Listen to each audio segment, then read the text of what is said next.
The Cleer Arc 3 are out now, and they are more than just a refresh of the Cleer Arc 2, which I reviewed a while back.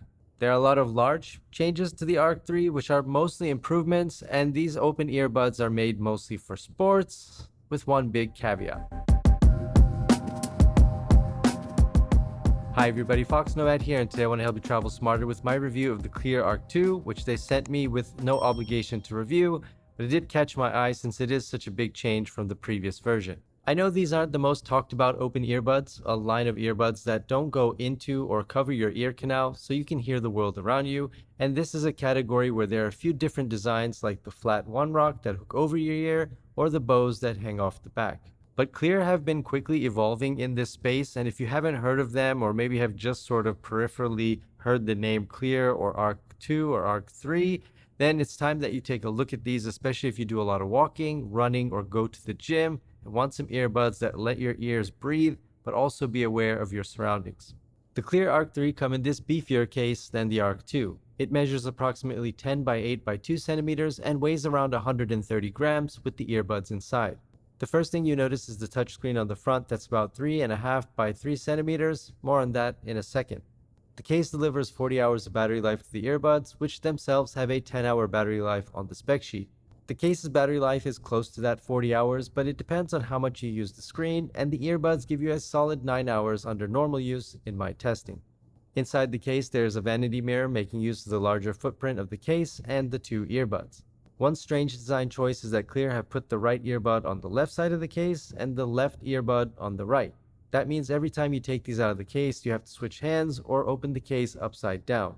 It's awkward, and it will take you a few extra seconds to get these out of the case and onto your ears each time you want to wear the earbuds. There's a pairing button in the middle for setup and a blue UVC light that sterilizes the electronics parts of the earbuds when they're in the case. That helps kill bacteria and viruses. I'm not sure how important that is for earbuds, especially open ones that don't go into your ears, but being sport earbuds that are bound to get sweaty, I appreciate the effort.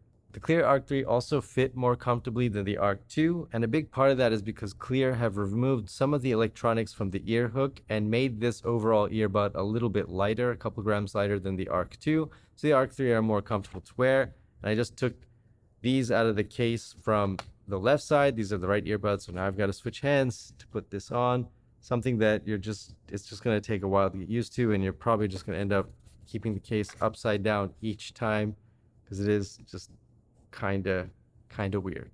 The Arc 3 now rests most of their center of gravity on the top of your ear, which is the strongest angle and most comfortable to wear for long periods of time. The hooks are a bit shorter this time around, and the earbud speakers sit a little higher over your ear canal than they did before. You can still hear your music and the outside world clearly, although there is a fair amount of noise bleed, though these being more comfortable for me is a good trade-off, and noise bleed is something you're going to have to deal with open earbuds in just general. They are also IPX7 rated, which means that they are rain, water, and sweat proof, which is very useful for headphones that you're probably wearing when you're walking outdoors or going for a jog. And speaking of, when you're walking or running, these are very comfortable to wear. You don't move around, and they sit very nicely on your ears. You hardly notice they're there. After a while, all the things you want from workout, running, gym headphones, and these being open earbuds, they let you hear the outside world around you, which is what you want.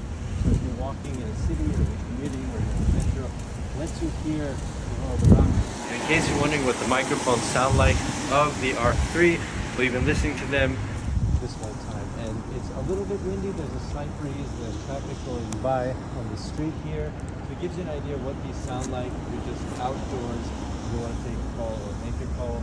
And the music, the noise bleed, isn't too bad in a situation like this where there's a lot of ambient noise around. All right, so noise bleed is when the sound that's coming out of the headphones goes to the outside world. So right now, probably can't hear anything. Playing a little bit of music. But put these on. Oh, gotta reverse it again. So annoying. So I'm gonna reverse, these earbuds on, and then play some music for you and go close to the microphone and increase the volume and see what you can hear. Pretend like you're at the gym and you're working out next to me, and see if you can hear what I'm hearing. All right, so now my phone is like 25% volume. See if you can hear that. I can hear pretty good. I'm probably speaking a little bit louder because I got music, but can you hear that? All right, let's go to 50%. Now it's pretty loud for me. I can still hear the world around me, but it's pretty loud. Can you hear that? I'm gonna go to full volume. That's full volume. It's hard for me to hear my own voice at this point. So let's see how much you can hear from the sound coming out of the earbuds with the microphone about arm's length away. Can you hear that? So yeah, so to me, I feel like anything above 50% of your phone's volume, it's gonna be audible to the world around you, but not super loud. Like if you're at a gym or you're walking outside, nobody's gonna really notice. In a quiet area, they might hear it. 75%, if it's quiet, probably gonna hear it. They're not gonna be able to hear exactly what you're listening to, but they can probably hear kind of the beats, you know, the sort of the bass. They might be able to hear. Again, the more ambient noise there is around you, the less likely it is for people to be able to really hear what you're listening to. And at about 100% of maximum volume of your phones, if you go all the way up to the maximum volume on your phone, people around you are going to be able to hear what you're listening to. They're going to be able to hear it, but it's going to be pretty loud for you. And I'm guessing in most cases, you're probably not going to crank up your phone all the way to 100%. The sound quality of the speakers is also solid and an improvement on last year. The flat profile in the Cleer Plus app does fine, but I prefer the pop or rock options because they just give you a little bit more life and precision to the upper trebles. You can adjust the EQ as you like, or use the presets in the app, or turn on Dolby mode to watch videos. There's also an immersive mode that you can enable that takes into account your head movements, making the sound you're listening to a more interactive experience. Turn your head left, right, up or down, and it's like you're moving off axis from music that's coming in front of you. The reactions in the immersive mode are a little bit slow, so it takes about a second for them to calibrate.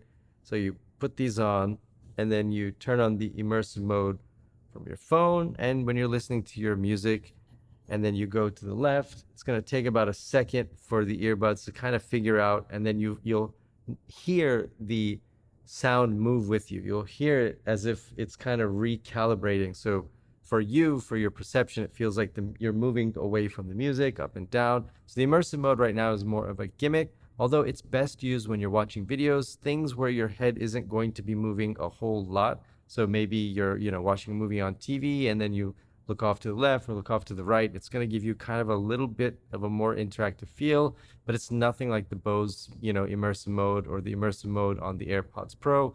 Just kind of a gimmick at this point, but it's there if you want to test it and try it out, have a little bit of fun with the sound that you're listening to. And speaking of head movements, the Arc 3, like the Arc 2, have gestures built in so that you can take and reject calls simply by shaking your head to reject a call, or taking a call by nodding up and down. So if you want to ghost your boss, you can do that without having to reach for your phone. Something that's pretty useful when you're at the gym or you're going for a run and you don't want to slow down to, mess with your phone. Cleer have moved away from a lot of the gesture options for music controls, which I think is a good thing. I never use them much on the Arc 2, and the touchpads on the Arc 3, which can be configured through the Cleer Plus app, are responsive and quick. P.S. Just know that if you want to update the firmware of the case, it's going to take like 4-5 hours or so. It takes a ridiculously long time, and you have to leave the app open, the Cleer Plus app open on your phone, so you can't really use your phone while the firmware of the case is updating. So just know that when you want to update the firmware of the case, do it overnight, or just hope that Cleer fixes whatever the problem is causing it to take so long to update. So the Arc 3 have good sound quality for open earbuds, and they let you hear the outside world. They let your ears breathe, which is nice when you're running and you're sweaty. It sort of just feels like you're not wearing something over your ears. It's going to be more comfortable, and overall an improvement on the Arc 2. But remember in the beginning of the video, I said there was one big caveat? Well, there is. And let's go back to the case and talk about it. If you thought the case of the Arc 2 was big, the case of the Arc 3 is larger and even less pocketable. Although the touchscreen on the front is fun, you can use it to swipe through tracks and manage some settings. If you're going for a run or to the gym, you'll probably leave the case at home or in a locker. Open earbuds with a flat design generally have flat, bigger cases than the traditional earbuds like AirPods, but the Arc 3 have really embraced the size here. That blurs the line a bit for their sporty nature and changes how you might use the Arc 3. If you're going to use the Arc 3 for the gym or to go running, the case is not going to come with you. These are not going to be in your waist pack when you're running. These are not going to be on you when you're actually weightlifting at the gym. They're going to sit in the locker they're going to sit at home where you just carry the earbuds around you in your pocket. The case is more of a hub that you keep in your purse or your backpack, but not something that you keep on you when you're literally running around. The Arc 3 though make good commuter earbuds and pack in a lot of features here for a brand that you may not have heard a lot about. I think the closest competition to the Arc 3 in this price range are going to be the Sony Link Buds, which are smaller and lighter, but in my experience, they don't have the best fit for sports if you're going to get really sweaty. So things like when you're running in the summer and it's hot and you're sweating, those don't have the best fit. So you may want to try those out or compare those to the hook design of the Arc 3 before you commit to one or the other. The higher price end range, there are the Bose Ultra Open, which have a completely different design and they hook kind of on the back of your ear, though they are more expensive. They don't have all the features of the case. They have a little bit less battery life, so you may want to check those out if you've got a little bit extra cash to spend. I'll leave a link to my review of both of those earbuds down in the description so you can do some compare and contrast. But if you're looking for a good third option and about $180 price range, I'd recommend that you take a look at the Cleer Arc 3, especially if you're looking for open earbuds that you want to go running with, but just not bringing the case with you. That's my review of the Cleer Arc 3. Let me know if you have any questions or comments down in the comments section. And while you're down there, hit the like and subscribe buttons. I'll have new videos for you every week, and I'll see you in the next video.